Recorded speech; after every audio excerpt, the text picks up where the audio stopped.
Well, what is going down, everybody? Welcome to a very special Am I Still on the Air? That's right. This is the spin-off show of Am I on the Air, where we come together and we break down a very specific topic. And you know what it is today. It's time for another world-famous spoiler review. And tonight we talking The Suicide Squad. That's right. Not just Suicide Squad. Make sure you get that "the" in there. It's very, very important because this is a different movie.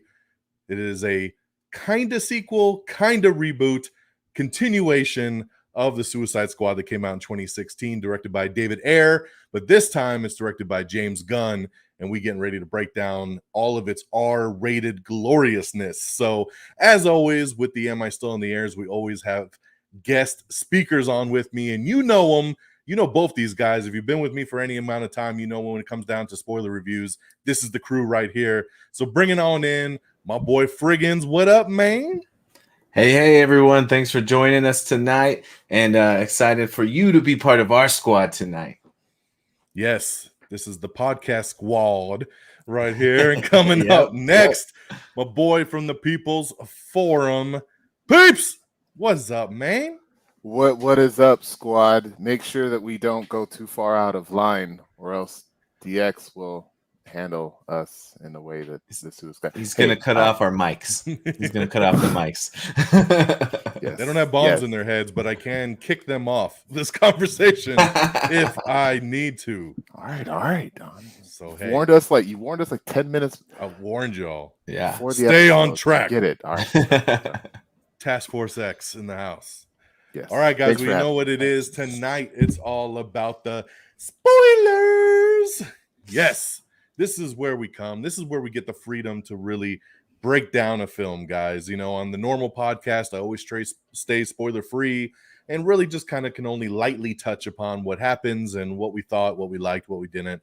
But here we can really deep dive in and get you guys knowing of what is going down. So I'm so excited to get into this thing, man. You know, it's funny because we were talking a little bit over the weekend as we each saw the movie. I saw it on the Thursday night preview night, and then Peep saw it on Friday, and then Frigginz saw it on Saturday. And as we were kind of gathering thoughts, you know, the overall was everybody loved it, right? I mean, it was one of those ones that, you know, I was saying typically when we come together and we do these spoiler reviews, there's a lot of different opinions. Sometimes two of us really like it and then one didn't, or one really liked it, one liked it okay, and one hated it, or whatever the case may be. So this one's going to be interesting because we all liked it. So it's going to be cool to kind of see and talk about and break down what we did really like, what we dug, what, you know, there still could have been stuff we didn't like, what we could have wanted better. So we're going to get through all those different things here. So I think it'll be fun too, because I think we all will like it,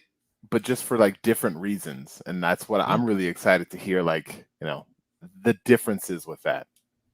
Yeah, that's what's going to be so funny to see. Kind of, it might be something that I really like that Fred was like, oh, I hated that part. You know, we've been through this kind of stuff before too. Yep. So it's going to be interesting to kind of see how it all comes together. So once again, guys, my name is DONMEGA, DX DONMEGA.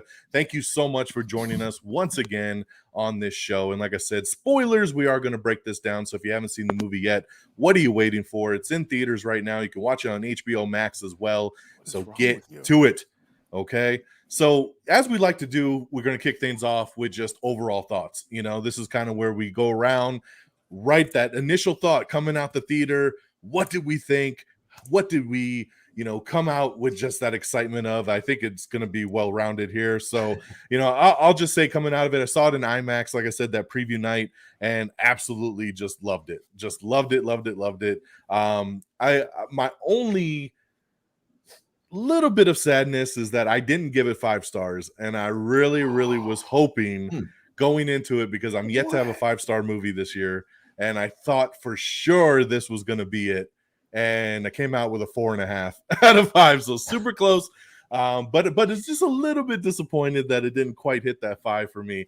But, you know, and that's just nitpicking, but I absolutely loved it. It is one of my favorite movies of the year. I watched it again the very next night on HBO Max and just had that same vibe. I mean, even sitting at home, it wasn't as cool as seeing it in IMAX, but it was. True. It's such a fun movie, man, and such cool characters that we'll get into. So I overall was just very happy with it. I thought James Gunn was the perfect guy to do it. I saw a lot of Guardians of the Galaxy similarities in the way he shot it and the way certain action scenes were and stuff like that. That I was like, oh, that's that exact scene from over here. But I love that, you know. And of course, you got the music and you got all these other things that we're used to with the James Gunn kind of style. But I thought he was the perfect person to do something as batshit crazy as the Suicide Squad. So my overall thoughts coming out was just pure happiness, excitement. So cool that he got the creative freedom that he got to make an R-rated comic book movie and just go ballistic, because it's nuts to see this and be like, man, this is in the same universe as Shazam. You know, like, I mean, that's what's kind of crazy, you know, so just because of how over the top it was. So that's mine. So Frigginz, man, what was your overall thoughts coming out? You know, I walked out of there and I just was like, why did I like this movie so much? There was no right for us to walk out of a Suicide Squad movie and be like, what was that? You know, and it was just this, you know, overarching feeling of just mind blown. You see what I did there, peeps? Yeah. Good. That was good.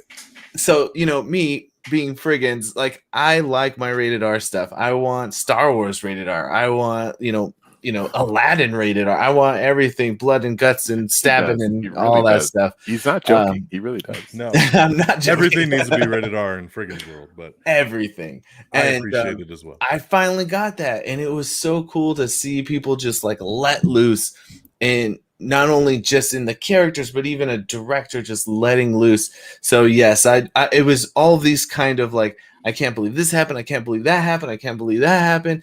And it was just joy and excitement. And that's what we're supposed to walk out of a theater feeling, not, you know, looking back being like, it was just something that I've been missing from, you know, the movie theater experience over the last, you know, year and a half or whatever. So it was great to, you know, be able to get that again and walk out just with a big old smile on my face and just wanting to talk about it and just be like, oh, but what about this and what about that? So yeah, all in all, good times. Oh yeah. And you guys both saw in the theater as well too, right? You guys I did, yes. Yeah. Yes. Yeah. Great. Awesome. Peeps, what you got? I didn't quite have the IMAX experience that DX had. I'm pretty jealous, to be honest. I just had the XD experience. So same. But I mean, I'm going to try to not be super giddy. Oh my God, I love this movie. It's the best thing ever. I'm gonna try just to be professional review peeps and just be like, this movie, I enjoyed it. And this is why. But holy fucking shit, man. I probably like this movie more than these two here. I'm gonna be I could tell you that right now. I felt just from your text coming out the theater, I would assume that. I cannot stop thinking about the ridiculousness of this movie. Like, it was, again, movie is like, it is art. It is, you know, just like dance and just like music, and the directors and the actors, you know, the combination of their efforts create a work of art. And this movie, in my opinion, was so many different pieces of art put together, very well meshed together. Like DX was saying, the music, and I'm sure Frigginz was happy with the violence and the action scenes. Me personally, I really appreciated a lot of the shots that were done that I'm going to be talking about, but there were so many very interesting and unique shots that were done in this movie. The humor, I don't care if it's poo poo caca, like I just killed you, you know, humor. Like, it, I thought almost every single joke that was thrown in this movie was funny, even when a certain scene was happening, and I know, oh shit, they're probably killing the wrong people. As that was happening, I knew what was going to happen, but that just made me enjoy that scene that much more at the end of it. I'll talk about all my loves about this movie, but it felt like there were so many layers to the movie. Like, I'm like, it wasn't a black and white, we have to stop this thing. You know, like they had a mission in the beginning, and then another group had a mission, and then another guy has a mission in that mission, but then there's relationships that are built. And unlike most team movies that we've seen, I really felt the connection with these characters. And I'm going to stop. Yeah, we're going to be talking about all this kind of stuff, but at the end of the day, I was extremely happy. I think I'll talk about my disappointments later. So, Yeah. All right. Good. We'll get to it here in a second. I mean, just to kind of summarize, like Peeps was saying, storyline wise for this movie, very different from the other Suicide Squad movie, right? That one was very more of that generic kind of superhero thing, right? They're fighting faceless kind of creatures, and then we got the big sky cloud and, very just over the top kind of stuff. So in this one, we take it a little bit more serious. It's more grounded. It's almost weird in one aspect to say grounded and serious, knowing what this movie is.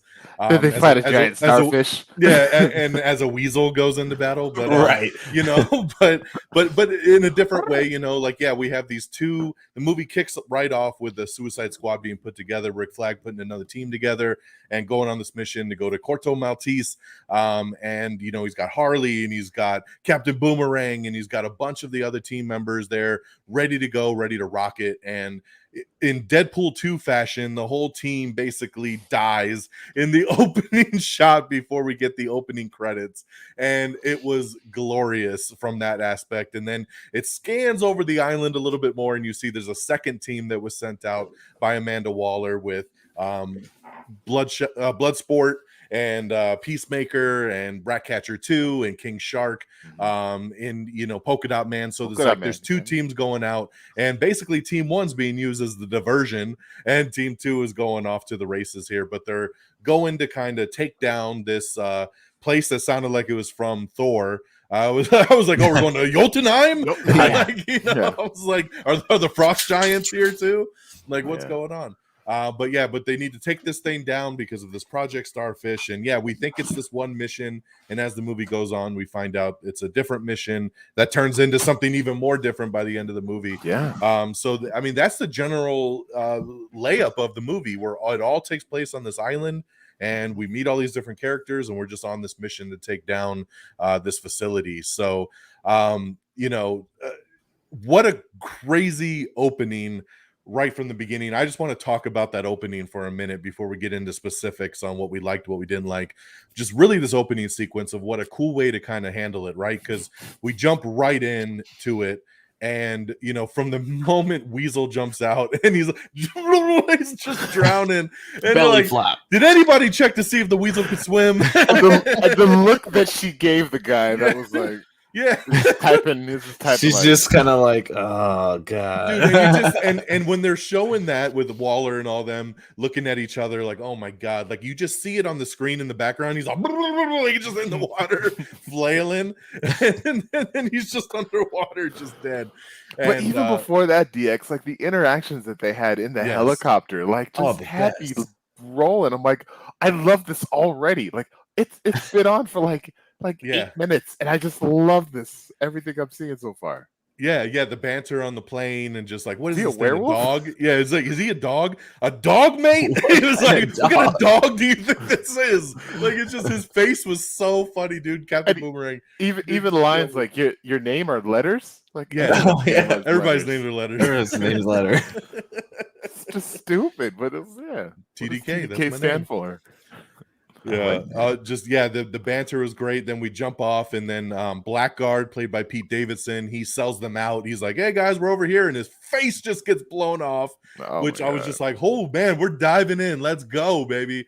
And this battle just breaks out, and one by one all the characters are dying, except for Rick Flag and Harley Quinn, and just everybody gets taken out in different ways. I could not believe Captain Boomerang died in the first 5 minutes of this thing. This is one of our returning people from the 2016 movie, right? We had Rick Flag, Amanda Waller, Captain Boomerang, Harley Quinn. I think that's it. So that was our returning people from the first movie, and Captain Boomerang gets taken out in the opening sequence. I could not believe that, and I figured he'd probably bite it later in the movie, but I was not expecting that. Yeah. And it was just a cool sequence of how everybody's getting taken out. Weasel's dead, and then Michael Rooker's character was like, "Oh, I'm out of here, man." He starts having PTSD, jumps in the water. Waller's telling him, get back, and she ends up hitting the button. Boom, head explodes, and the blood in the water. Warner Brothers The presents. bird Like, That was on him. God. Oh, the bird. Yeah. The bird getting some revenge. Getting the revenge. Yeah. So, I mean, hell of an opening, man, and then we scale over, like I said, we see team 2, and then we flash back to see the setup of everything, of how these teams kind of came together. So, guys, let's talk about this opening sequence, man. Just kind of what, Fred, what was the thoughts, man? Just kind of where was your head at after just seeing how this movie just opened? I was just sitting there shaking my head, just perplexed. What is happening? It's like the thing that kept running across my mind. And like Peeps had mentioned before, like the banter inside the ship was perfect. It was so much fun. Just like how many movies can you say is that there's a group of individuals just sitting across from each other talking, and you're completely captivated and engaged into what's going on? I mean, there's few and far between, right? Usually we're always talking about the action scenes and all those things, but that was truly one of the best ways to open up, is just showing a little bit of these characters and their personalities and their interactions was really, really fun. But then to turn around and see them all get axed, like that was surprising, because you look at all of the promotions, all of the trailers, everything is showing this big squad. Now we know in Suicide Squad people are gonna die, but like I don't think any of us were prepared for like the whole squad to pretty much get killed right off the bat. And in the beginning, it was such a great move. Like if you look at and think about having the guts to go in that direction, having this total left turn that nobody was prepared for. I mean, we knew from trailers that there were a few characters that weren't part of that squad. So you just assume a couple are going to die and those guys will fill in. And just to say like, oh, you thought that was the only squad? We have another one over here. That was just super unprecedented. It was, shocking. And it was a really cool twist to the scenario, instead of just backfilling and letting him go wild. And it makes so much sense to me now, seeing, because through the promotions and everything else that was going on with this movie, I kept saying, why is he pulling all these random ass characters, like characters that have been in so few comics that so few people even know exist. And I couldn't understand why he's trying to like amp them up. And this totally makes sense. So he could just kill them all in the first 15 minutes. Just need people that Warner Brothers doesn't care about, that he can kill like that. Exactly. We won't leave a void anywhere. I'll tell you though, going off that though, like with like the marketing and stuff like that, they did a really good job, and they did alternate shots and they did some CGI stuff, because there's that scene with Mongol where she jumps on the helicopter and kind of brings it down. Like they did an alternate shot of that in the trailer where she's jumping, but it looks like she's jumping at that facility where Starro's at the end of the movie. So like it shows her jumping kind of off the building, not with the helicopter, not on the island. So like you're thinking like, oh, okay, she'll be in it at some other point down the road. Because in the marketing for the first movie, we all knew that Slipknot was going to be the one to bite it, because like he wasn't in like any of the scenes, like no scenes at all, except for that one beginning part of them putting the team together.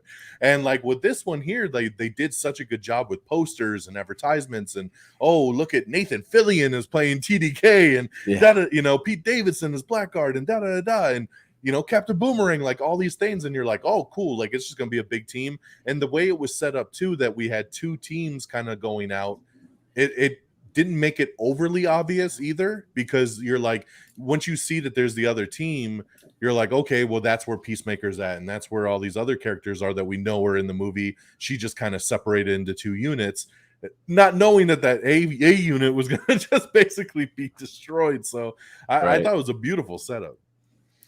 Well, it was just really fun to see. It was unexpected. It was shocking. And so for that scene in particular, I think it really sets the tone of saying like, I'm going to do what I want to do with this.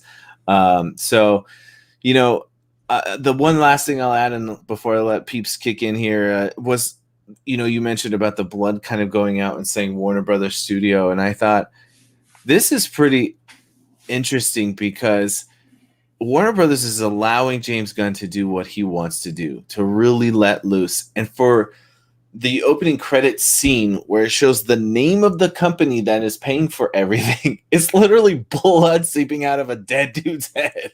I thought that was bold. That was a bold decision. But it also sets that whimsical tone that we get, especially later on in the film, as we see, a couple different things carrying through in similar fashion. So that was kind of like my impressions of that opening scene. Peeps. Mirroring a lot of things that you guys had said, but Frigginz, you had made the statement, like how often do you see teams like that with, banter going back and forth? And myself, I think of the first Transformers movie, when the crew was kind of going back and forth, and same Aliens as well. Just get just a quick scene of everybody together, kind of allowing you to see their personalities and just start to already develop who you like and who you don't like. Like, yeah, he's harmless. Well, he's killed 27 children, so Right. Not that harmless, but I don't know. And then it was definitely a great psych moment because you got Harley and Flag on that team, so there's no way this is just a throwaway team. But I mean, great character, I think, display for Amanda Waller. Like, we have this scene where she is obviously using these guys as their name is intended. This is literally a suicide mission for these guys, so the other guys can maybe complete their mission. So throughout some kind of Suicide Squad? Throughout the whole movie, like, Amanda is the villain in a way. And I'm sure Frigginz can appreciate how well they tie her into her comic book counterpart, where she is heartless and cold, and she is as Bry had mentioned back in the People's Forum, she is the Wall, like a force to be reckoned with. And that is literally how she comes off. You need to hit her in the back of the head with a bat. So going back to the scene, like you said, the whole Captain Boomerang death, like, yes, that sucks, but I think, like, just the way he went out, it wasn't just a simple shot to the head. Like, he had that shrapnel throughout his whole body, and then he was just kind of looking up at Harley right before he just got obliterated by the helicopter. And I don't like when a character dies in a movie and everybody just kind of moves on. Like, like, there was actually, like, Harley was, like, actually sad about that moment. And then it was kind of broken up a little bit when the javelin guy handed her the javelin. She was just like, she's all slapping him. What do I do? Wait, what do I do? And this movie does a really good thing with it does a really good job with payoffs. Like, she carried that javelin the entire movie. She didn't know why, but crazy as Harley knew that this javelin was supposed to do something for her, and it actually does. And at the end of I don't know javelin. Frigginz will probably go on a rant here telling us about how the javelin's made out of, one of Superman's toenails, and it's stronger than that. I have no idea what the special properties of this javelin is. There's people out there that do, and that moment that he goes through Starro's eye, maybe that's a nod. I don't know, but I loved it. Like, she knew. I loved it. Mongol, like you said, going all ham on the helicopter. I know Mongol, the character, so I'm like, oh, Mongol, she's going to be badass. She's, Hulk busting a helicopter. I was like, oh, but then she's on fire. I don't know, man. It was such a good scene, showing off their TDK in his arms. He's just slapping people. It was so weak. It's like, what? The detachable kid? That's what TDK stands for. The detachable kid. Such a great display of everyone's, talents and how disposable, like we said, they are. And, everyone doesn't die at that. So, I don't know. It was a great intro. And for me, I'm like, I feel like, whenever you see the beginning of a movie like this, much like, I always use Shoot 'em Up as an example. Like the first, 5 minutes of Shoot 'em Up pretty much paints the story for the rest of that movie. And this movie does the same thing with this opening. Mm-hmm. Yeah, great opening. Question for you guys. I'm just wondering, after seeing this, tell me it wasn't as obvious to you guys that Bloodsport was definitely written to be Deadshot in that 100%. script. 100%, right? 100%. Yeah, because I'm like, dude, this is so written for Deadshot, and they just said, "Oh, Will Smith can't come. We're gonna do this." But he's a crazy ass marksman that has all these skills. Teenage daughter doing it for his girl. I'm like, this because I know when he wrote the script, the intention was Deadshot coming back. And there was even confusion, I remember reporting on when Idris Elba joined the cast, and they said Idris Elba's the new Deadshot, he's replacing him. And then they were like, oh no, he's a new character, because I think Will Smith's people came out and said, whoa, we never left the role. Like, what do you mean he's replacing him? So they were like, now we're gonna make him a different kind of marksman type dude. But yeah, no, I was just like, you could just so tell like that was written for Deadshot. I definitely felt it, and I was thinking as I was watching it. I mean, when him and his daughter first had the reaction before the "fuck you, fuck you, fuck you, fuck you" part, but when they first had their interaction with each other, I'm like, this is just Deadshot. But then it changed it up at that moment, so I'm like, okay, maybe this is their way of recognizing Deadshot and there being anything, but then also kind of like playing like, I don't know, maybe joking about it like in a fourth wall kind of way, just I don't know, I didn't really say that. I think it was 100% Deadshot, because not only do you have the kids section about where he's talking with his kid, but then also later on, like when they mention how Flag and Deadshot or Bloodsport knew each other, they just kind of were like, oh, they were on a squad at some point before, like not a Suicide Squad, but like they worked together. They worked together, and so like that could have been easily like, oh, they've done this once before, as a team. So I definitely think that I liked Idris Elba so much more than I liked Will Smith. Like I am okay with Will Smith not being. I hate saying that because I love Will Smith. I thought Will was awesome as Deadshot. So it's hard to say. But I will say Idris. Exactly. I thought Idris was incredible on this. I loved his character by the end. I thought I didn't know nothing about Bloodsport, so like his helmet I thought was badass. I want that helmet, just with the skeleton teeth at the bottom and just the straight shard at the top, like. And I love that his suit just had all those weapons, man, all that nanotechnology of just the guns, and he kept just pulling shit out of everywhere, and the slingshot stuff on his arm was awesome, dude. He was just slingshotting across the beach and flamethrowers, and I'm like, dude, his shit is awesome now. So I really dug that. So that was cool as hell. But he totally should have been Deadshot. I also love that moment too. Like, he could do the same thing as me. Yeah. Oh, that was so good. His background was exactly the same, and he's like, he's just me, but better. With smaller bullets. With smaller bullets. Again, payoffs, right? Like, yes. Right. So good. Totally. James Gunn is he has this strange way of just hitting everything so perfectly, where he can drop you a small comment, this way of foreshadowing maybe that, like, as Peeps just said, that will pay off dividends later on as it goes through, and you're just kind of like, man, it shows the thought process that he's put into it, the attention to detail, and just the difference of when the studio allows their artists essentially to do the work and let them put in that full amount of effort and tell the story that they want to tell by doing the things that they want to do. And this is the perfect example to or even like the Snyder cut, right? So it's like these two films are the perfect example of why they should let these, if you're gonna get a big time director to come do this thing, let them let loose, and this is what you're gonna get. No, 100%, man. Let these guys do their thing, man. They come in with these pitches, right? Like, you go to the studio, you say, this is my idea, this is what I want to do, and they say, cool, greenlit, let's do this.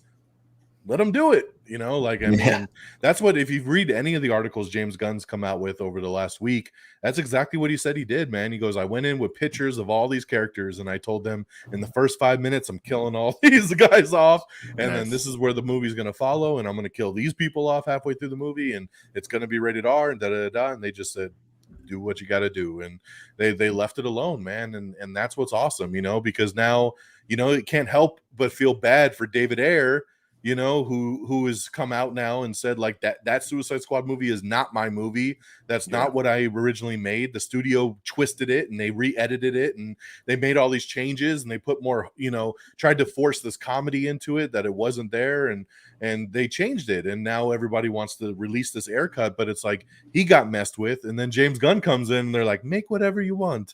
Now the thing to understand too, though, is that the people in charge of Warner Brothers when David Ayer did Suicide Squad are now no longer there. They're not in charge anymore right now. So that's why James Gunn got more freedom, because the people that are in charge now are more creator specific, you know, like, hey, this is what we're going to let you do. Whereas before, as you saw with Justice League and everything else, they were too, like, they just got in and they were like, you need to change this, you need to change that. And they messed with it, man. And they screwed up their whole damn universe because they were too hands-on, and they should have just let these creators create. And every time we get these, I wonder if that started with Shazam, you know, like I don't know much about the production or development of Shazam, but the way it turned out, they were probably thinking, you know, like, no one's really going to care about this, so go ahead, do what you want. And then it turned out to be as good as it was. So I don't know. Yeah, and I feel like James Wan pretty much got to do what he wanted with Aquaman as well too. I mean, that's why he's coming back for the sequel and everything, because I feel like he got to pretty much make what he set out to do as well too. But those earlier films had a lot of just, you know, hands-on, and a lot of those people just aren't around anymore. So good for Gunn, but just really makes you feel bad for David Ayer, who just, you know, has to take the brunt of now everybody being like, oh, this movie's so much better than another one, and, you know, and all this stuff. And then the poor guy's like, that wasn't even my movie, man, you know, that I made. So it was cool to hear, though, that David Ayer was actually happy for James Gunn. Totally. You know, it's not like he's salty about it or anything. It's like, yeah, like, you know, good for you. They got the right man for the job, kind of thing. Yeah. So. But like you said, it would have been nice to actually see his vision and the additional Joker stuff that he wanted to put in there. And I still hope, man, there's no reason to not let him put his cut out. I mean, as like an HBO Max thing, like the Snyder cut, like what would it hurt? I mean, it doesn't sound like with the Snyder cut, they had to go back and they had to like re-edit and they had to finish all these effects and they had to do all this extra stuff. It cost them millions upon millions of dollars. This Ayer cut is done. Like, it's just, that one's just an editing job to just put his original piece back together, you know, and re-edit sound. You know, like, there's not gonna, it wouldn't be this multi-million-dollar project, and it could be something special again to have as an HBO Max exclusive. HBO Max has a DC hub on it. I mean, it's just something special to have on your DC part of your streaming app, man. Why not? Like, I don't understand, especially after the success of the Snyder cut, like why they wouldn't let him have that, you know. Well, I don't think he can easy thing edit out the ending or the bad guy of that movie, like, and change some of the stuff to make that a little bit better. And I know we're not talking about that original Suicide Squad, but you're right, though. If there's no additional cost, if the footage is already there, then what does it matter? Just let him do a director's cut. It sounds like his movie was done, and then they went back and they re-chopped it and they re-edited it and they hired like a trailer company to go in and kind of redo it, you know, trailer style. And so there was a lot of after the fact changes. So his cut would be a real easy thing to do. He said that in interviews before, like, you know, it wouldn't, mine thing's not like a Snyder cut. Like, I could go in and knock this out in a couple days, you know, like it wouldn't be that big of a deal, you know. So who knows, man? Hopefully one day. So shout out to David Ayer, because I know that guy's a great filmmaker and he knows how to make some awesome shit. So I think that'd be great to see his actual vision come to life. So, all right, we will jump in now to, as we break down these segments of these films, you know, the what we didn't like, what we loved, and kind of going through the movie here. So we're going to start right off with the negative. What didn't we like? What did we come out of the theater saying, man, I wish this was better, or I wish it maybe would have had that, and kind of what stood out that maybe was something you didn't like that they did. So, you know, Peeps, I'll start with you. What do you got top of mind here, since you're usually the pickiest one when it comes to this? Right. This is your favorite segment of the show. So, all right. And the funny thing about this is my one nitpick that I had as I was watching the movie, I kind of had an internal argument with myself, and I ended up telling myself to shut the fuck up. And it was, how are these rats able to chew through this starfish when bullets and rockets and all that stuff and a building coming down on top of it wasn't able to shred it, but these rats are able to chew through it? And then he's like, dude, the other part of me was the heat. Dude, they're inside of its eye. It's a different type of membrane. So the rats are able to chew through. So they were still chewing on his like on the inside of his arm and shit and his leg. Really? They were chewing on that. And King Shark was chewing on that shit too. Well, King Shark's got crazy jaws, but like hey, man, the what legs, is jaws made out of, Frigginz? The teeth and bone. But you know the amount of pressure can compound at like greater than like a pit bull can break your bone with its pressure, and that's just a pit bull. You can't imagine what a Jaws great white shark can do. But a bullet can too. But his polka dot man also blasted up in the leg a little bit, right? So maybe they were crawling up in that leg and getting up into the squishy parts. But the only thing I thought was a hell of a nitpick there, Peeps. That would have been fun is I thought like maybe some kind of cameo that we weren't expecting, like whether if it was like this giant star rose there and then they killed it, and at the very end you see like a flash like, hey guys, looks like you got it. Yeah. All right. You know what I mean? Like something, like some kind of like you just nailed my shit, man. Yeah. And again, you know, DX, I'll give that to you too. But I thought that would have been, great. Even end credits or something. I thought it would be good. So, but yeah, I fucking got nothing, dude. Really? That's my one, dude. That's shocked. Let me think. You ponder that. I'll kick it over to Fred. What do you have anything that stood out? Well, first and foremost, I was glad not to go first because I was like, man, I'm gonna have to think about this a bit too. And the truth is, like, my biggest nitpick is the one that Deadshot was not in it. And again, not to say that I didn't like Idris Elba. He was awesome. I love Bloodsport. I just really like Will Smith, and I really liked him as Deadshot. So that right there is literally the biggest problem that I have with the film, is just that they couldn't get him involved. Apart from that, I was just also trying to think of like, is there something else that could have been different? And really the only thing I could even think of would be just kind of like an alternate ending. And I don't not like the ending. The ending that we had was phenomenal, and I absolutely loved it, and I don't want them to change it. But at the same respect, to go along with their themes of like these being like kind of the bad guys, or these being kind of like looking out for themselves, how funny if that would have been if them just to leave, right? And then maybe you see Superman fly by real quick to go take care of it, right? And that would have fit in with the characters so well. So that's another thing. Like, as much as I'm glad we got to see them be the heroes for a change, it also would have been hilarious for them just to walk away. But yeah, biggest nitpick was no Deadshot. And really, because like what Peeps had mentioned, like every time a nitpick would come up, the other side of me would explain it away, because James Gunn did such a great job of addressing whatever it was. So for example, like so my first thought when the opening scene was happening is I was like, this is going to be a memory. Maybe the savant is like seeing a vision in the future and it's going to go back and like rewind. But they didn't do it, so I can't complain about that. And then I was like kind of irritated with the jumping back in time. Like this happened 8 days ago. This happened 20 minutes ago. Yeah. But then when it happens and it explains it, it's like, that was perfect. Like, I don't want you to change that. So this is a rare movie where they keep fixing things as the negatives are coming up. They would address it, and it was perfectly done. So like, I just really like how they hit on all those little things. Yes, Peeps? I remembered one. Oh, sweet. I'm done. So that the one, and it makes sense for us, but it didn't make sense in the world, was Harley's ability to nobody wanted to shoot her in the face. Like they wanted to shoot everybody else in the face, but they wanted to capture Harley alive. And then Harley kills the president. And instead of shooting her in the face, they're like, no, we're going to electrocute you until you tell me where your friends are. I don't know. It makes sense why they torture her, but I don't know. So what you don't know is that Harley has this other ability. She has her actual superpower is to not be shot in the face. Charm. Oh, don't shoot me in the face, Charm. Yeah. No one can shoot her in the face. Shoot her in the face. Overall beauty. No, that's it.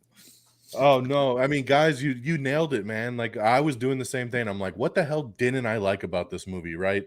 And the same things that I came up with are the things you guys said. Like Fred, you nailed it. Like I hate time jumps in movies. Like sometimes I'm like, it's so stupid to show me something then be like, here's 10 minutes earlier. Exactly. Like just fucking go in order. I don't need to go forward and back. But like you said, like it made sense when they did it. And it took you on a journey as to why, right? We get the big opening sequence and you're like, holy crap, all these people are dying. And then my brain starts going like, well, where the fuck is Peacemaker? And where's King Shark? And where's all these other people that we know are in the movie, right? But Harley's there and Flag's there. So you're like, what is going on? And then it's like, you know, like here over here. And then here's how this set up before, because you've seen the trailers and you know that they had dialogue in the jail and stuff like that. So you're like, when am I going to see this? So it like plays out. And then, you know, it made me so mad when it jumped at the end of the movie and it said 8 minutes earlier before the explosion, you know, and I was like, this is stupid. But then you see how that unfolds and how it led to them accidentally detonating early, you know, and all that stuff. So then it made sense. And then, And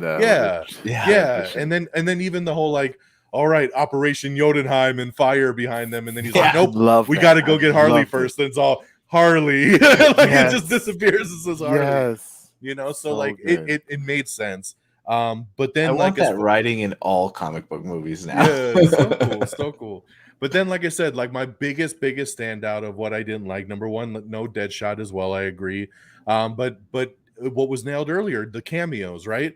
I felt, and this is probably why I didn't go 5 stars. I felt like I needed a little bit more connection to the overall DCEU. I didn't feel like this really took place in that universe, like to an extent, you know, like Harley didn't even have the same tattoos as she did in the other movies. Like there was you know, so there was little things like that they tweaked and didn't keep up the image of, and I just wanted to see something else. I totally thought the ending that would have been cool is exactly what you said, Fred, which would have been Starro's on the loose. They're like, okay, your mission's over. Get the hell out. And as they're getting on the helicopter, you see Superman fly by and he's laser blasting Starro. And you just see this fight kind of in the distance. You wouldn't even need to get Henry Cavill or anything crazy. You could just see maybe the whole Justice League shows up, right? And they're just taking him out. You see Batman flying in. You see Superman, Wonder Woman's lasso is going around them, you know, as the helicopter's flying away. And you're just like, yep, they got that shit, right? Like that is what I wanted. I wanted to see a little bit more connection to the bigger part of the universe, and we didn't get any of that. And even just a nice little cameo of just something, or maybe just even on a monitor of being like, you know, reaching out to some hero and being like, we need your help, and being like, no, Waller, you're on your own. Click, you know, like just to have that little something, you know. And then you see, like, now that the movie's out, James Gunn's been doing a lot of interviews, and he said, you know, his original draft was them going after Superman. And I'm just like, oh my God, if I could have just had that, you know, like, because that would have been badass for me as a big Superman fan. Like, I would have loved to have seen some sort of manipulated Superman, brainwash, whatever, going crazy, and the squad having to go take down Superman, you know. And how badass would that have been? You know, like a rated R version of that, of just, you know, people getting, you know, taken out by Superman. I did like hearing that Bloodsport put Superman in the hospital with that kryptonite. Yeah, it's the one name drop we got in the whole damn movie. So, which is hilarious, because actually, like, when I was a kid, I got this book of random, it was a bunch of different characters. It would be like, it'd show you like a cover drawing of a character and then have a little dossier of them after. And the Deadshot photo was like, uses kryptonite bullets to shoot at Superman. So I was like, see, there's another Deadshot. But, you know, I have to say, DX, that I'm gonna have to pump the brakes on the cameo stuff a little bit, because I feel like we've just become so spoiled in our connected universes. Because, like, if you think about what Suicide Squad is, there should not be any superheroes involved, because of the fact that this is a squad that is under the radar, going in. It's everything's controlled from a prison. So in the superheroes' minds, like, they're in jail, they're not getting out of jail. So this is stuff that is happening without them knowing about it. Batman knows about the goddamn Suicide Squad. Bruce Wayne had a meeting with Amanda Waller in the first movie.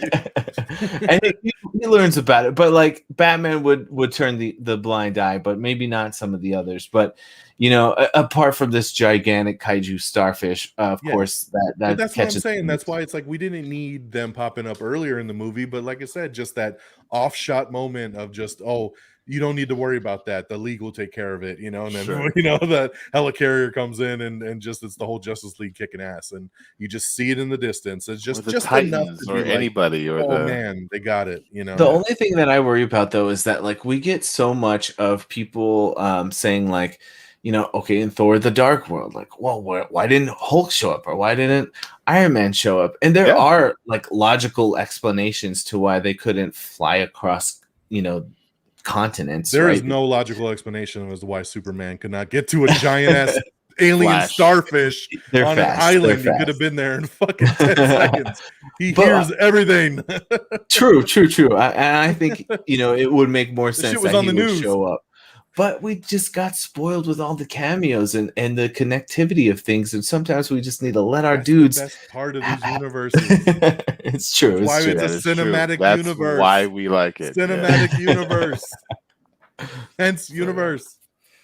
So yeah. But hey, man, like I said, this is our nitpicks, and this is just and this is as much as we could come up with for what we didn't like in this thing. So switching gears to what we loved, and I mean, we could probably be here all night going into what we love, because I mean, pretty much the whole movie, right? Like, there's just so much good stuff in this thing.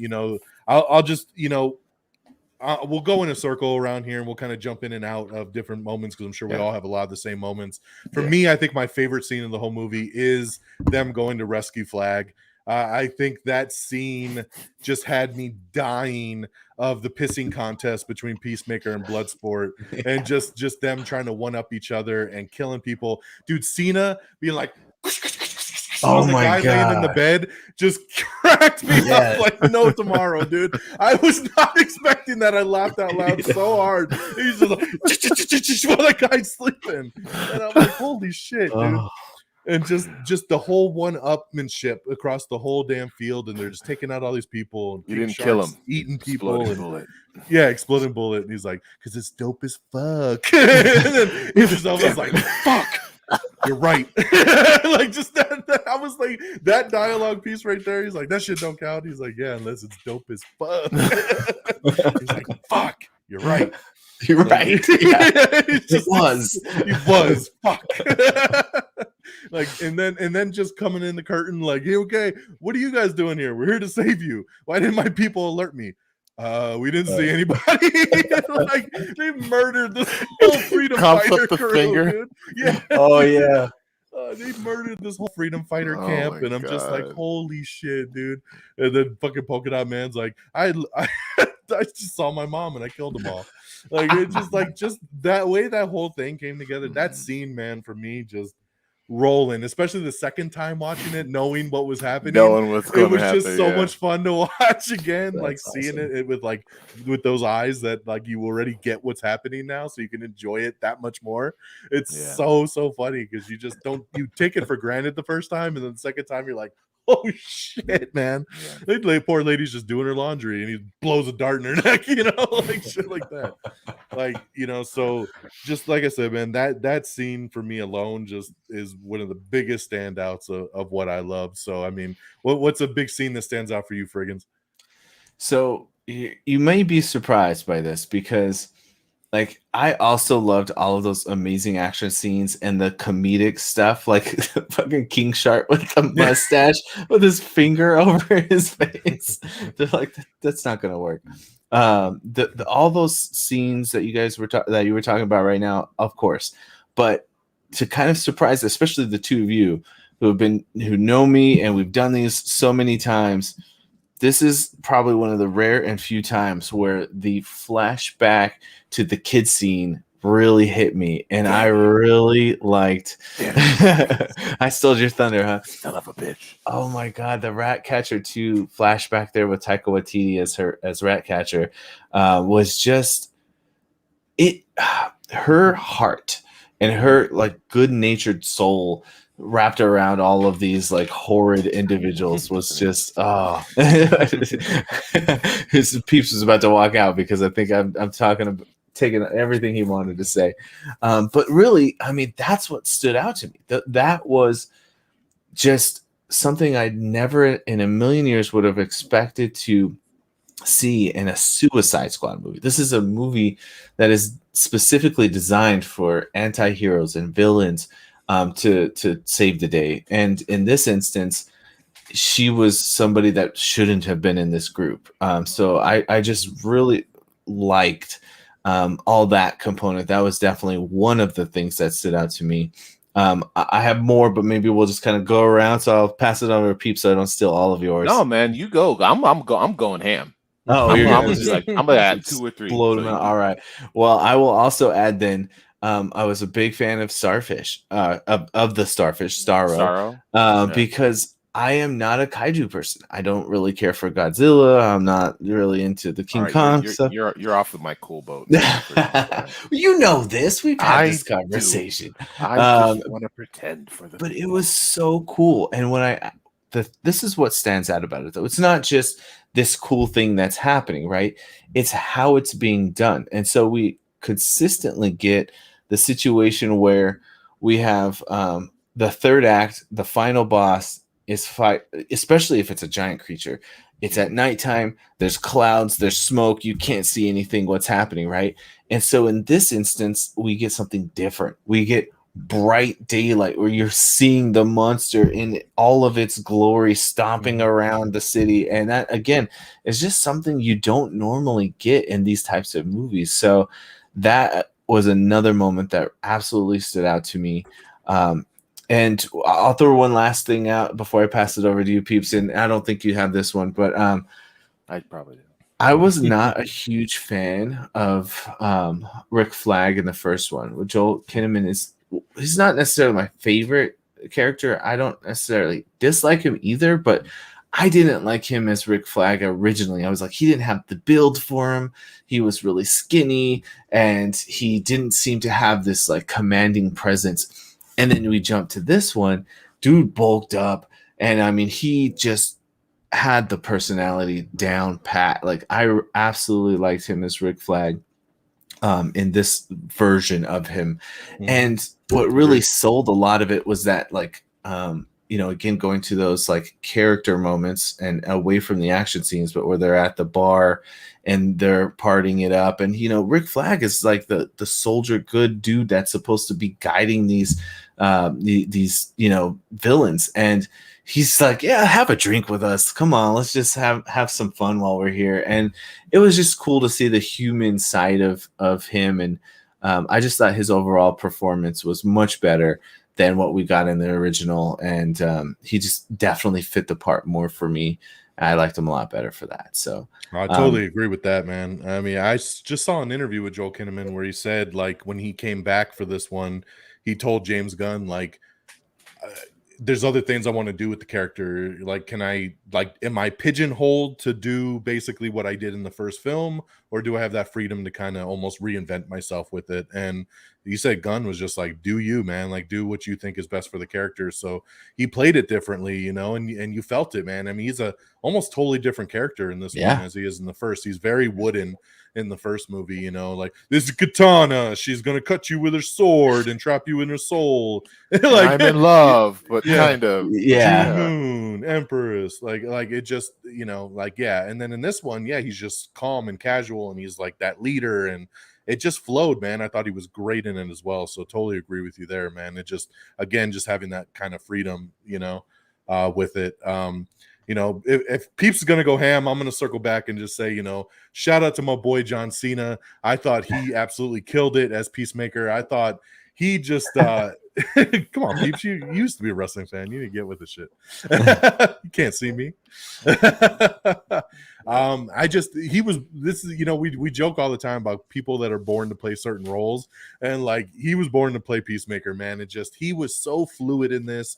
Like Cena's a hit and miss with me. As much as I love him as a big WWE fan, like on the screen, he seems to be better in the comedic roles. Like he really shines when he's being funny and he can kind of let loose.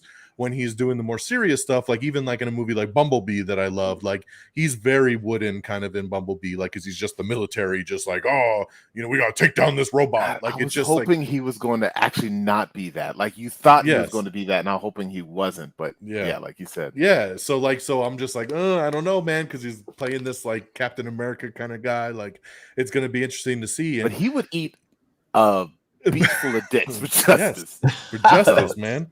He does what's right, and he doesn't matter how many women or children he has to kill to get it. Like he flowed with it. You believed in him. Like he just was badass, dude. Why are you in your underwear? He just killed it, man. And I give the dude mad props, because if you've seen any of the promotional stuff, he's wearing the goddamn Peacemaker suit in like every interview. He's walking down the street in California, like promoting the movie in full Peacemaker suit. I've seen him on Kimmel and Fallon and everything, dude. He does not take that goddamn suit off. He's a host for some other show, and he wears it while he's hosting the other show. That's on Wipeout. It's crazy, dude. Like how much he loves this character, and I'm so happy for him that he's got the Peacemaker show coming out on HBO Max next year. I think that's going to be great to see this character kind of continue on. Oh God, I hated him. I want to see him get his ass kicked and killed at the end, when the after credit scene where they come back. We're not talking there yet. Oh, we're not cutting. Okay, we're gonna have that as a separate section. That, okay, all right. But maybe he really liked that. But characters are the big thing for me as standouts of things I loved. I mean, with a movie with so many characters, you really dig everybody that you're kind of brought into. And somebody as stupid as Polka Dot Man, which Peacemaker is even like, what's he do? Throw polka dots at people? And he's like, is that really what he does? He throws polka dots at people. Really what he does? He does really what he does. And then just a character like that's so damn stupid, but like it looked cool as fuck on the screen, like how it was like acid and it was burning through shit, and like the way they played it out was awesome. Ratcatcher 2, like to be exact, right? Like seeing that on paper, you're like, he's including a fucking character named Ratcatcher 2. Like, what, could we not afford Ratcatcher 1? It's just so weird. Yeah. But this girl, like you guys said, just was the heart of the movie. She was great. She shouldn't be there, but she's there. And little Sebastian, Ratatouille, like it was awesome, man, to have King Shark, being that, basically the movie's Groot, kind of just character to kind of follow along with, and and just have that kind of monstrous, fun-loving kind of character, who goes from trying to eat her to being her best friend by the end of the movie, and just him keeping us on our toes, the people that are going to die that you don't expect, like I did not expect Flag to die. Like that was crazy, man. Like again, like they set up that whole fight, make Peacemaker die, and then he kills Flag, and you're just like, holy shit, and even the final words there of like, Peacemaker, huh? What a joke, and then he dies. Like such a cool line. I was expecting King Shark to die. Yes, that dude's invincible, man. He fell out the building. He got shot by 15 machine guns. The damn starfish. Dude, the starfish scene. Fred, shut up. All right. Dude, so many little moments there, like with all these characters. But then even like Polka Dot Man, dude, you're at the end of the movie, and he's like, I'm a superhero. And then he's dead. And you're just like, oh my God, dude, they just keep killing people. We started this movie with like 20 characters, and we ended with like 4. Like it's crazy, man, to see kind of just where it all went. But just the ride it took, the Harley stuff, Harley even killing that president dude, like did not see that coming at all, right? They just had sex, and then he's like, yeah, blah blah blah blah blah, boom, she just like shoots him, and I'm like, holy shit, like, and he bleeds out and dies. Like there's no saving, there's nothing coming back. My damn camera keeps flaking out. I can still see you on the other screen. Okay. Oh, never mind. Nope. Not anymore. Hopefully, I'll come back here in a second. You can still hear me though, right? Oh yeah. Yeah. So that's yeah, it's just things like that just kind of come out of nowhere and just surprise the hell out of us, is where this movie really, really shined. Is just, taking us and on all these twists and turns and just people getting dumped. Like, Gunn said from the very beginning when he started making this movie, you'll never know who's going to live or die. And he really led up to that, from the first 5 minutes of the movie to the last 5 minutes of the movie. So those are some big standouts. Peeps, I'll hand it over to you, man. Go ham. Tell us what you loved about the Suicide Squad. Oh my gosh. So, you guys touched on a lot of I'm going to try to machine gun this the best I can. So please tell me to shut up or jump in if I start dragging on too long. But gosh, like you said, DX, the characters, they did such a great job. And I always am worried when it comes to a movie like this. Like generally, people struggle when we have one or two characters and we're supposed to care about them and root for them and feel for them. And even when it's just a Spider-Man, do I really believe in Andrew Garfield's relationship with, Gwen Stacy and all that? You know what I mean? Like it's a challenge, I feel. But James Gunn and the writers and the actors and editors, everybody that put this movie together got me to actually like feel for each and every single one of these characters to the point to where if somebody did die, I'm like, oh, that sucks. But at the same time, like it wasn't just a death and they moved on. Like even Polka Dot Man, like there's the last scene where the rat catcher was like kind of grabbing his, his clothes pieces and like kind of mourning over his death. And and the Rick Flag or the flag scene as well. Like, God, like this movie gave me the feels a couple times, and specifically, the flag scene and so many other scenes. Even when that fight first started with the two of them going at each other on the reflection of a helmet. What? Yeah, that was a cool shot. Such a dope start to that scene, and the scene when they went up, they left the car and it's raining and it was super bright outside, so there's this white silhouette in the background and all you see are the characters, and they show that the people shooting them can't really see, and they're like, but our heroes are just taking them out and King Shark rips that dude in half. And so cool. Yes. Amazing. And like I said before, the one of the things I liked about this is that this was very it was almost like it was a TV show. It was episodic. There were chapters within. Yeah. And then we go to the Harley chapter, and then we go back to the group and Frigginz, you were talking about the group in the bar. In the first Suicide Squad, that bar scene was the first and one and only scene that they actually kind of link together and start having like a person-to-person moment with each other. Where this movie, there was stuff that built up to that, and not only that, but it kept that energy going, like as the movie kept going. So, all right, sorry.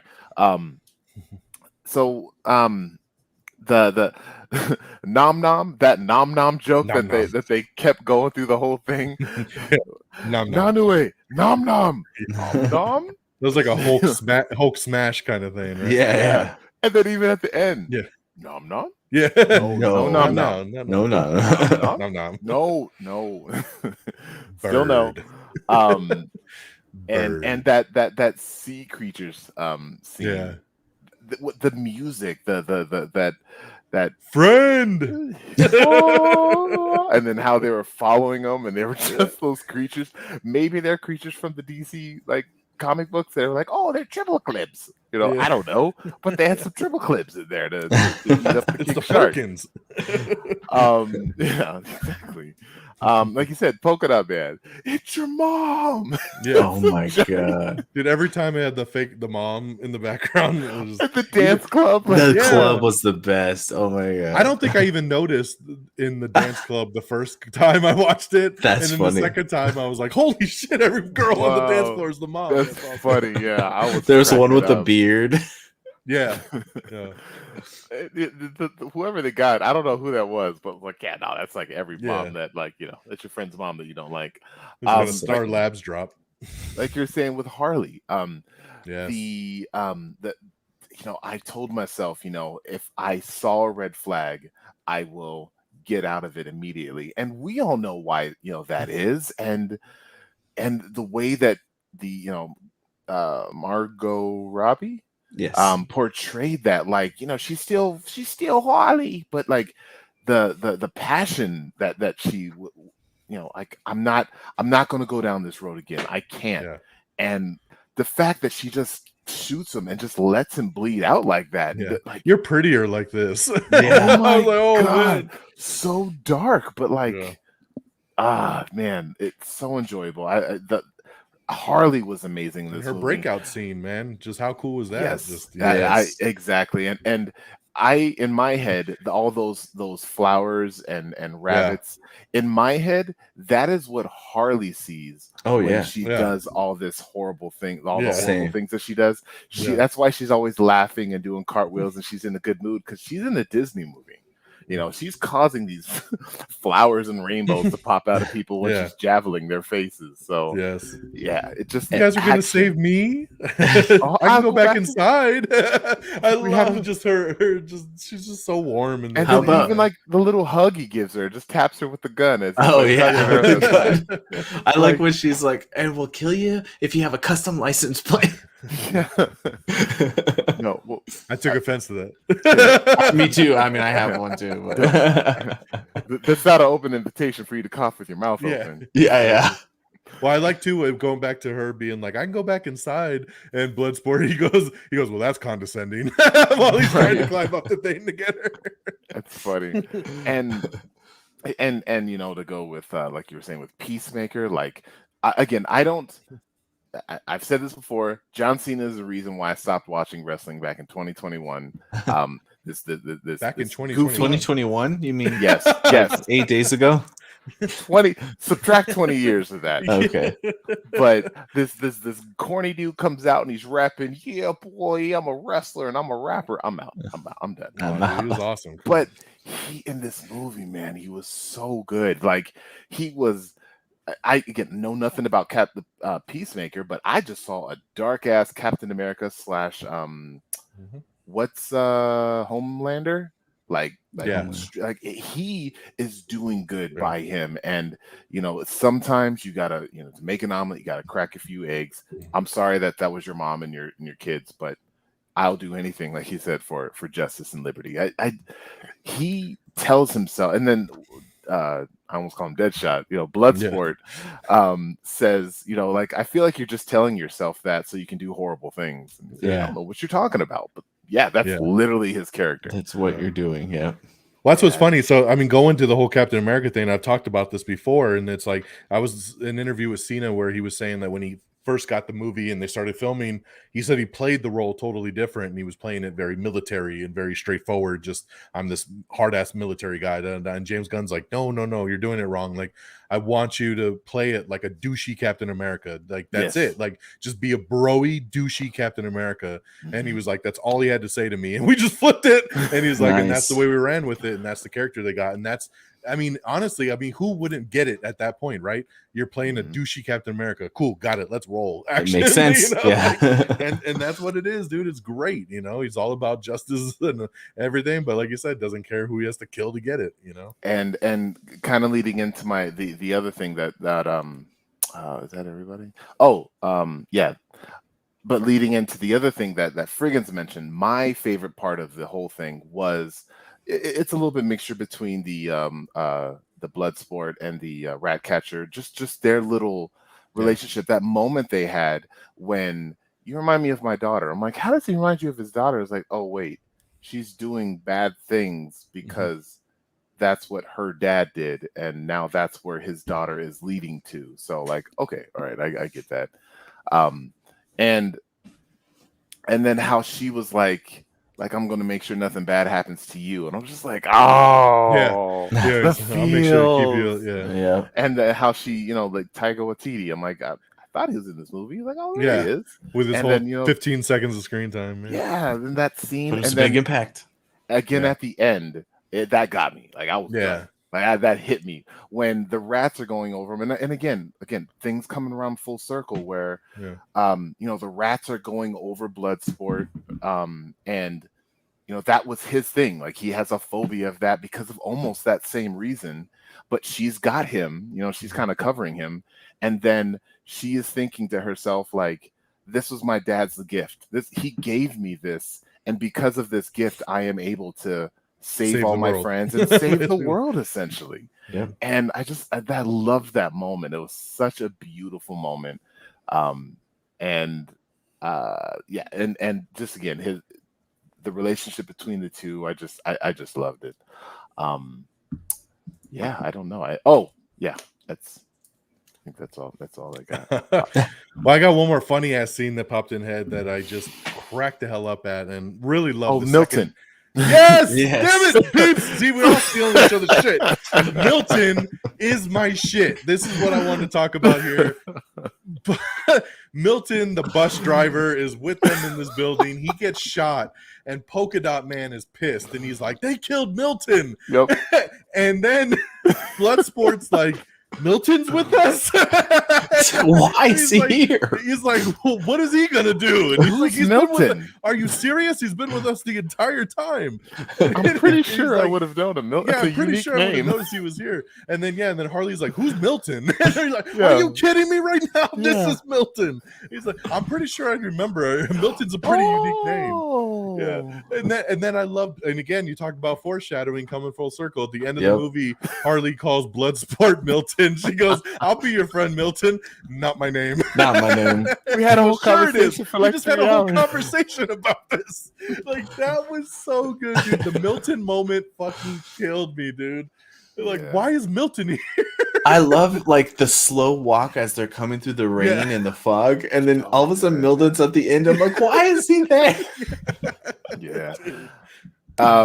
I did forget to mention though, we're talking about the time skips, and I did love how they were like downstairs and then the bombs go off and like, what's going on? Why are they setting off the bombs? I'm like, did I miss something? Right. Like, did they agree? Yeah, because they even say like, why did the bombs go off so early? Like, and then and I'm like, what's happening? But then again, I forgot about it because like a whole lot of cool shit is happening.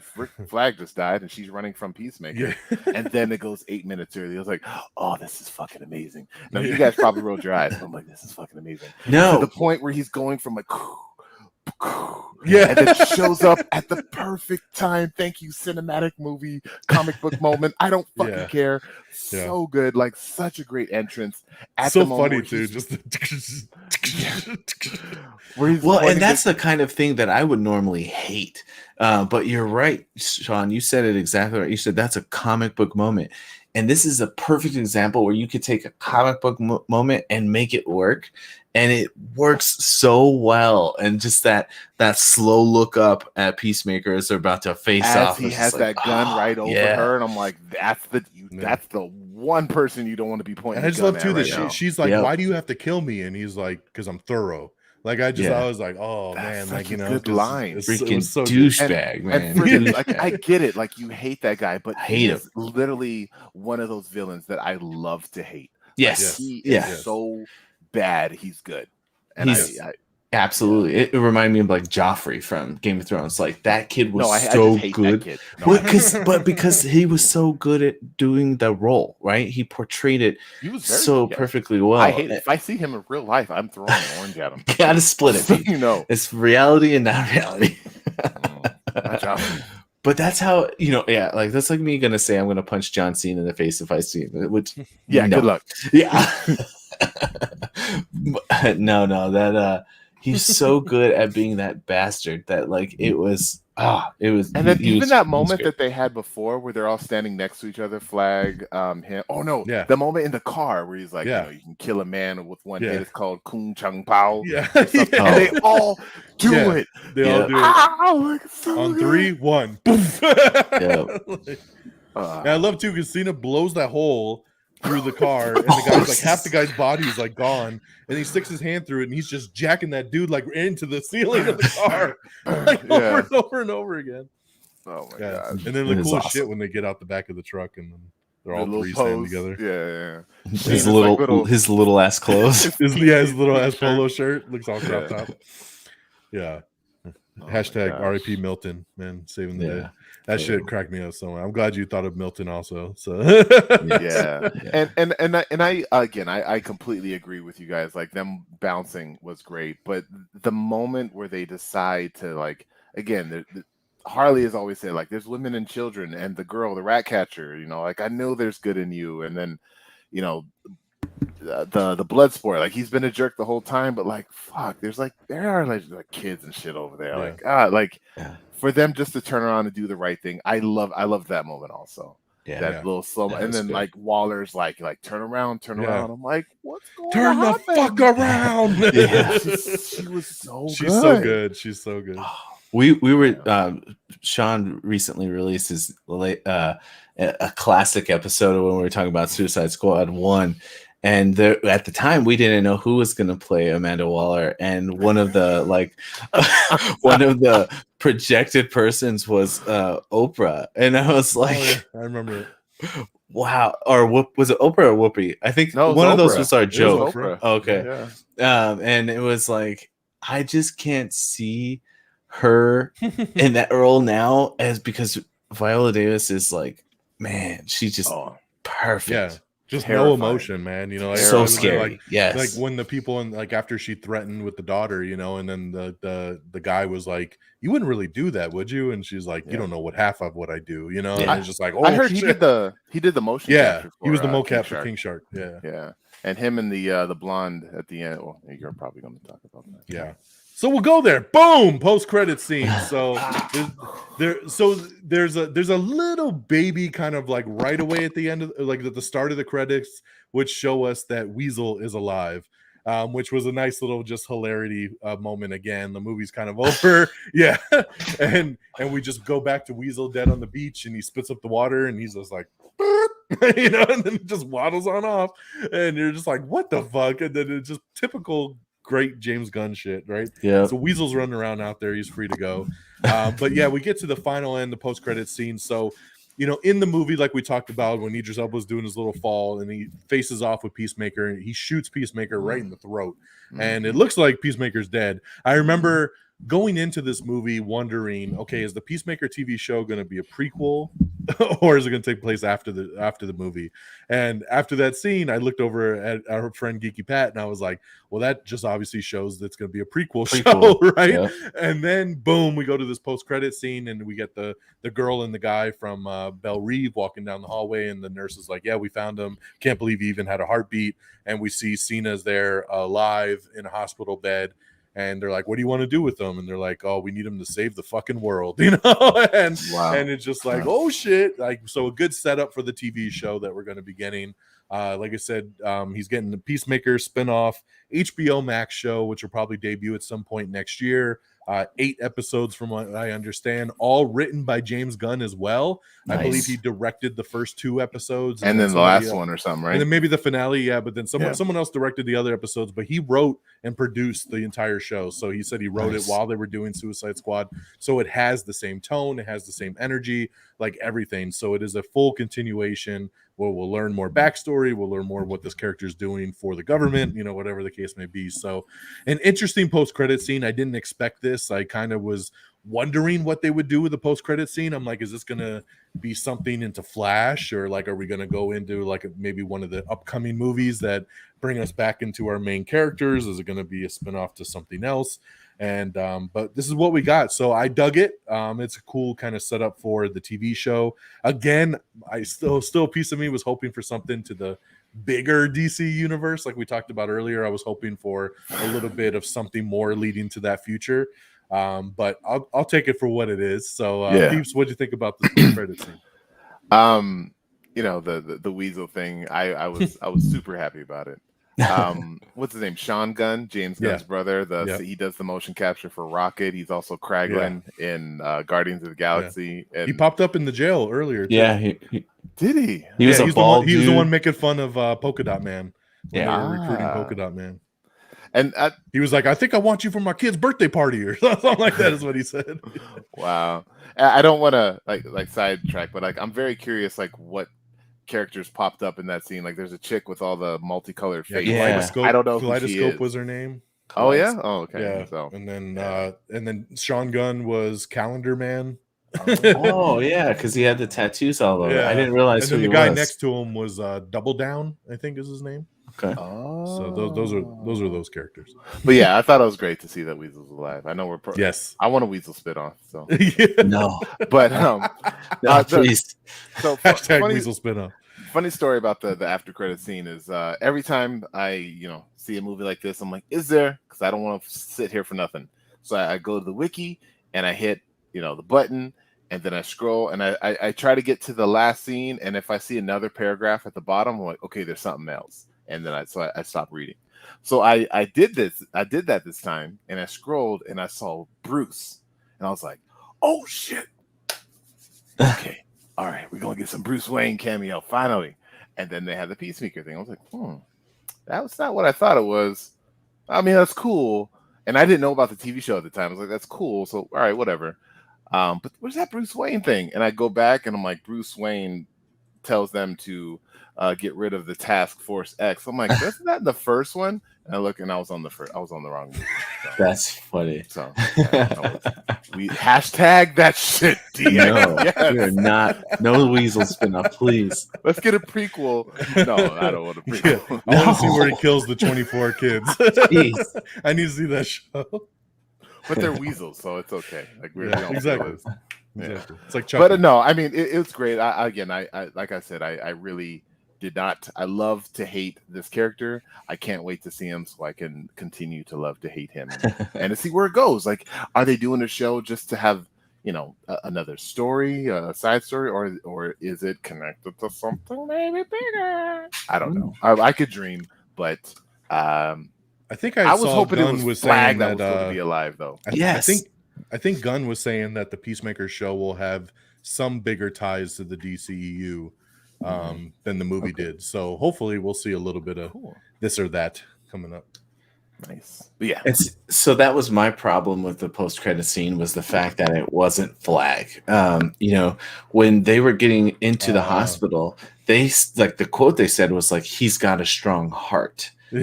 So Yes. they had the blade in his heart. So I was like, every time someone gets stabbed in the heart now, I think back to I think it was John Wick 2, John Wick, where he stabs Common in the heart. And it's like, don't take it out. You could probably make it to the hospital. So that's what I was kind of thinking. And and then when it showed, as soon as it showed John Cena's face, I was like, fuck you, I hate you. Like, I wanted it to be Rick Flag because he got so redeemed in this film. But good. It is what it is, and I am excited for the show. I would have been fine with a prequel, but whatever. It's going to be what. Again, he did such a standout job for the whole film, so we'll see how that goes. But I was hoping for Flag. But I will say too, Frigginz, whenever we role play, I feel like you channel a little bit of Flag in our Dungeons and Dragons game.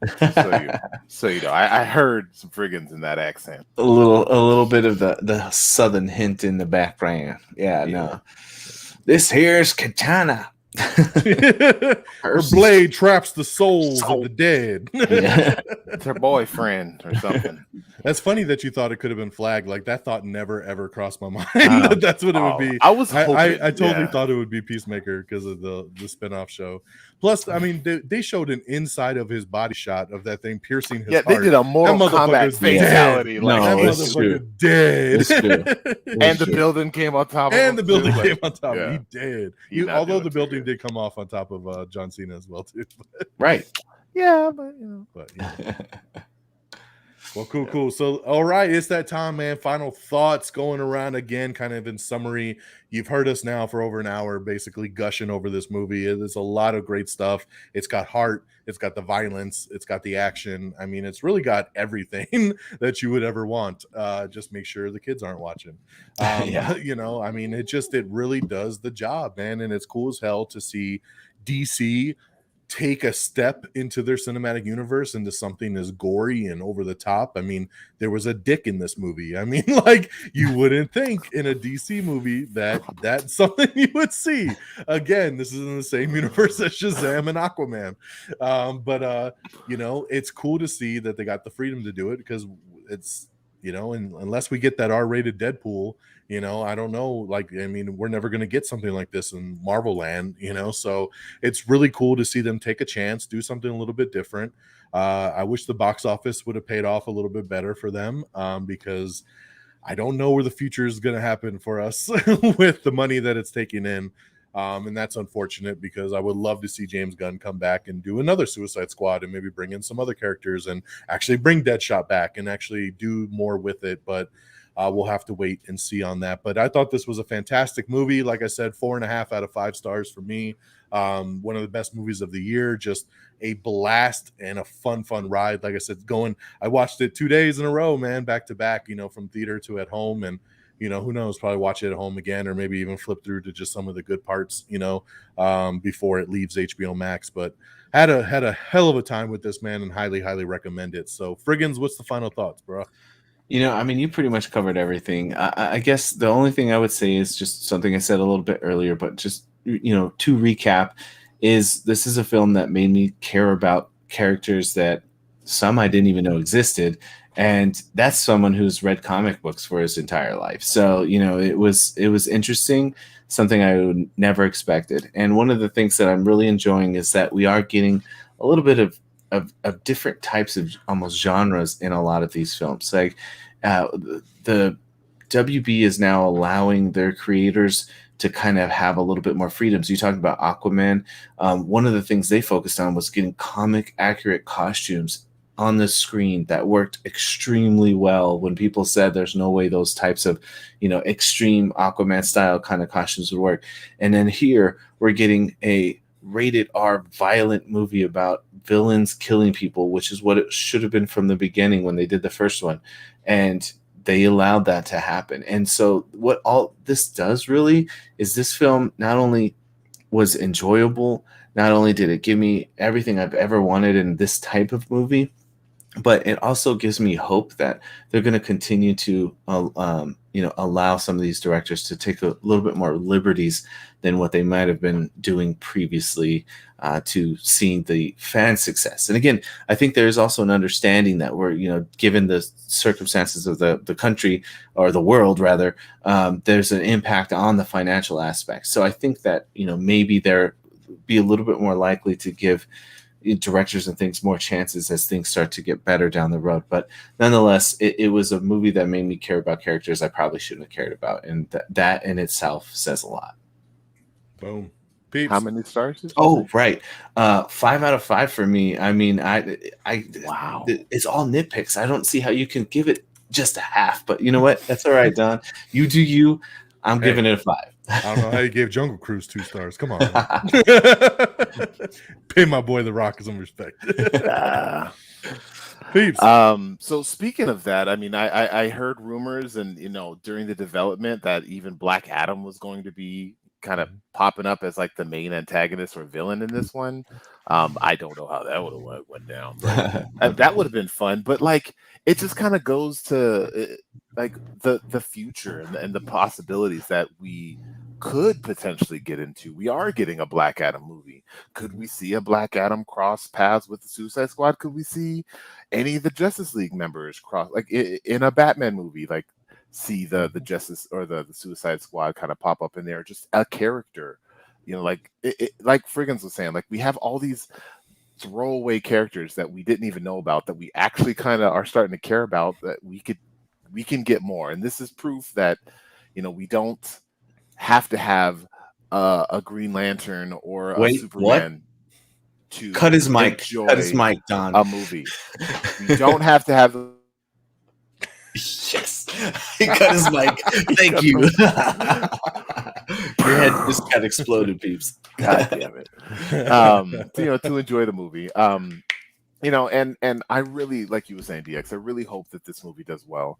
I really hope that we get more of it. I mean, even Kevin Feige was given James Gunn not really praise, but he's like make a great movie. Like he wishes he visited the set, man.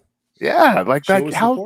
How dope is that? Like, you would think conflict of interest, but no, like, do you? And I enjoy this movie so much. I want more Suicide Squad. I want more like this. In this,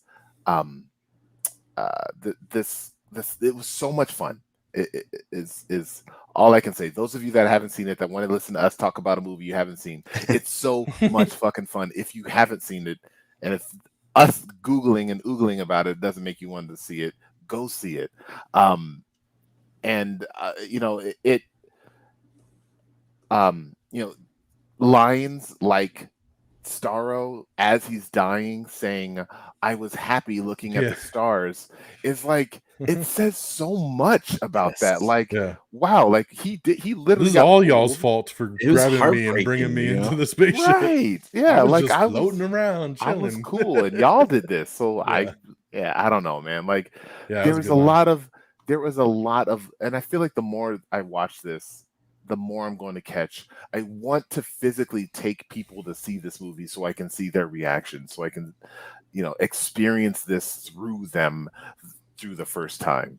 And I loved it so much. I mean, I 100% will give it 5 Starros. If I can give it 6 Starros, I would. Like, I have been saying this movie is literally comparable in terms of overall enjoyment to the MCU films. I would say it would probably even be better than it would in the world of stacking. It would be probably in my top 5, like comic book film related superhero movies of all time. Nice. Like I just had such a good time. Laughs, tears, action. Oh my God, I love this. Like connections to the story, everything. It was so much fun. I'm sorry, Frigginz. I want some little kids that I know to watch this goddamn movie because I think they might like it. I watched RoboCop at 8. Yes, me too. Predator, Aliens. They'll be okay. I hope. I hope. What's your stars? Oh, you said 5 Starros. 5 Starros. That's right. 5 Starros. All right, man. Hey, man, that's super high praise. We got 2 5-star reviews, a 4.5 from me, and who knows, man. I almost, after watching it the second time, was like, I should just give it 5, but then I felt like I was compromising a little bit because my gut coming out theater didn't say a full 5. So you'll change it. I'm gonna stick with it. Next time we have this conversation, you'll be like, all right, that movie's fucking dope. So we'll see. But hey, guys, the Suicide Squad is now playing in theaters worldwide, and it is streaming on HBO Max for a limited time for 30 days before it's taken off, and is at no extra charge, unlike Disney Plus. So if you want to watch this movie as many times as you want, go on over and check it out on HBO Max. What's up, Fred? I am curious though, especially with it being at 4.5 stars. Where does this rank within your listing of the DC movies, the DCEU films? Well, we were getting to that next because that, just like we do on the MCU, what we like to do with these comic book movies is rank our universes. So yes, this adds another film, the 11th film of the DCEU, of the extended universe, once again, that started with Man of Steel and runs through to this. Once again, not counting any of the spin-off kind of stuff, extra universes like Joker and different things like that. So 11 films breaking down of the DCEU. So as we always like to do, how does this fall in the overall grand scheme of things? So Peeps, I will let you kick it off. What you got for your DCEU countdown? Oh, we're kicking them all off? Okay. All right. Well, it's a no-brainer for me. I would say that bottom number 11 is Wonder Woman 84. Sorry. We got don't you get the fuck I got my finger on the button. Batman v Superman's number 10. Batman v Superman, it's overrated and it's not that. Yes. Number 9, I got the last the other Suicide Squad movie. All right. Then I have Original Justice League. Okay, Original Justice League. Then I have Birds of Prey for number 7. Number 6 is Shazam. Number 5 is Wonder Woman. Number 4 is Aquaman. Did enjoy it. Number 3 is Man of Steel. Number 2 is Snyder Cut Justice League. Number 1 is the motherfucking Suicide Squad 2021. Don't forget the.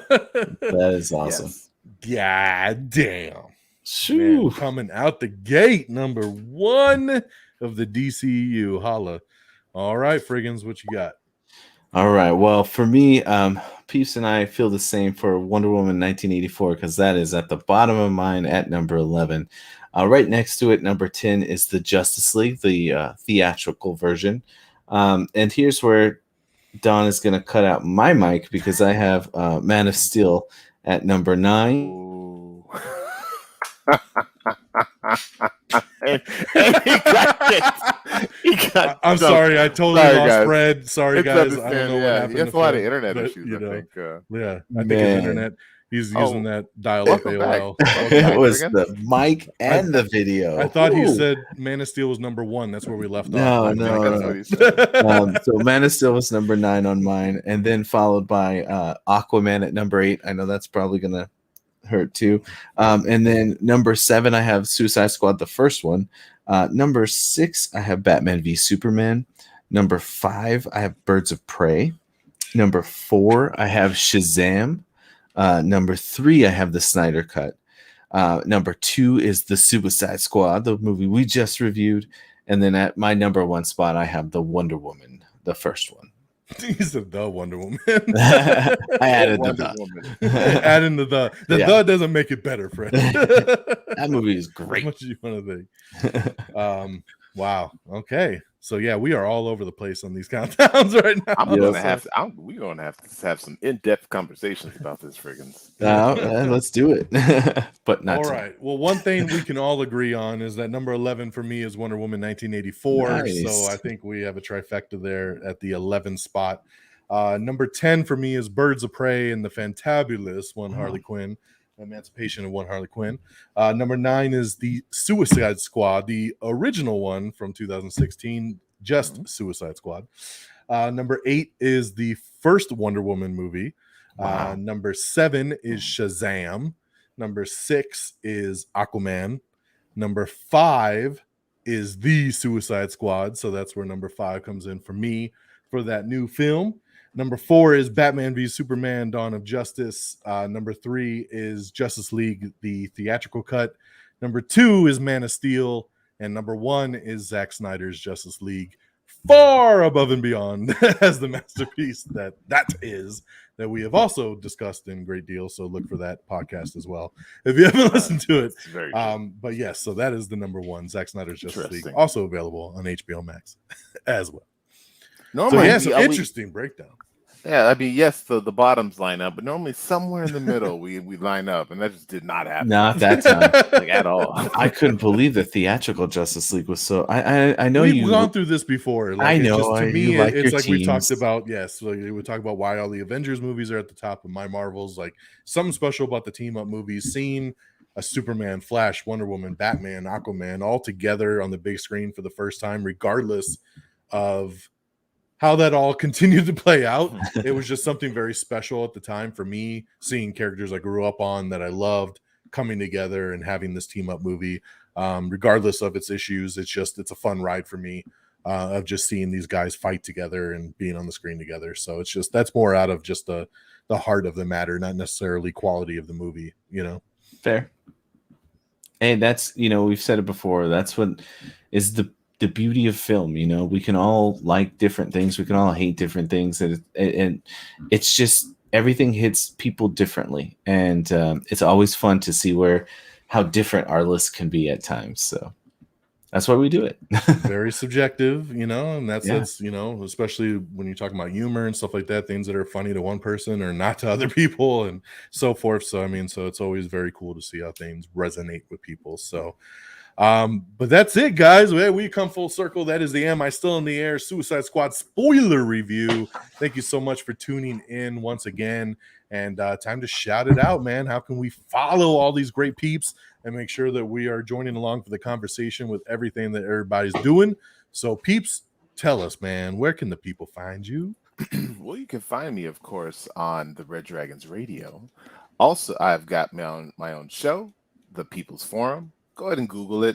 Also on the iTunes, also on the Spotify's, but Twitter. If you want to hit me up, throw a DM, hey, I think you're wrong with everything you're talking about. As DX has displayed, number 4 my peoples on the Twitter. Tomorrow we got a new episode coming out. talking about the what ifs. I didn't get DX and Frigginz on, but I did get some ideas, some Marvel what if scenarios that they gave me, and I talk about it and probably completely butcher what they thought. I'll be like, that's nothing like what I said. that was nothing. Not Right. what I said at all. We'll see. We'll see. Check it out. Yeah. Awesome. Yeah, check out the People's Forum right there on Red Dragons Radio, along with all the other great podcasts. So easy enough to find on top of all the other great podcast platforms. So, Fred, what about you, my friend? Well, you see, I tend to pop up every once and again here on the reddragonsradio.com network. So I always thank you guys for having me on your shows, Don, having me here on Am I Still on the Air, and Peeps having me on the People's Forum. It's always fun to be able to get on there and chat with you guys about movies, TV shows, or whatever the heck that we're talking. I actually was also invited to join a couple of my buddies over on another podcast called Hold On, I'm Almost There. So we did a spoiler discussion of the Game of Thrones season 1. Also a previous episode about Star Wars, so you can check that show out as well for some motivational stuff if you wanted to get a little bit of hear some guys talking about motivation and working out and stuff like that. But they occasionally do movie things, and that's where they call me to go help them out and talk some about the movies. So did that one just recently. Twitter, Instagram, it's real simple. They're the same thing at Frigginz. That's Frigginz, Frigginz with a Z. Lastly, I'll mention too that we do a live stream D&D game on Twitch with me and my buddies. So if you like, and Peeps, he's one of them that's there too. So if you like hearing his voice, you can see his voice and see his face and No, you're right, see his voice and hear his face over on that's on Twitch. So that would be at twitch.tv/mead and friends. That's mead like the drink. Twitch.tv/mead and friends if you're into D&D and stuff like that. But yeah, that's pretty much where I'm at right now, and hopefully one of these days I'll have my own show on Red Dragons Radio if I can ever get out of work. Yeah, we've only been waiting like 8 years for it. So, right. Hopefully one of these days. Who knows? It took Peeps about 4 years to bring his show back. So sometimes it happens. Still waiting on that Deadpool 2 review. Oh, that's right. I think we have that, didn't we? I think we recorded it. I just don't think you posted it. I don't think you ever posted it though. That was where you left there. everybody hanging. You're like, next week, Deadpool 2 review. Never happened. It's there. 3 years went by. The Peeps cut is coming. 0 episodes. The Peeps cut. Nice. Release the Peeps cut. There you go. All right, guys. Well, hey, thanks for Peeps and Frigginz joining along. You can follow me as well at DX DONMEGA. The show is Am I on the Air? That's our main show. Of course, that airs every Monday night, bringing you the latest and greatest in entertainment news, television, movies, and reviews right here on Am I on the Air? This is Am I Still on the Air? So all these spin-off episodes are on the same feed where you can listen to spoiler reviews and breaking news, different things like that happen. And don't forget our other spin-off, the Am I on the Air Quick Bites, real quick 10, 15-minute episodes that breaking news, different things that happen throughout the week. So make sure you subscribe to that. It is a separate podcast feed, so make sure you grab that. But of course, everything's available on reddragonsradio.com. You can see in the little ticker at the bottom, everything else, Google Podcasts, Spotify, iHeartRadio, Amazon Music. It's all there, man. So go subscribe to whichever one you like the best, and then follow along with everybody here on the show. So thanks again for joining us on this awesome breakdown of the Suicide Squad. So have a great night, everybody. And until next time, y'all. Peace.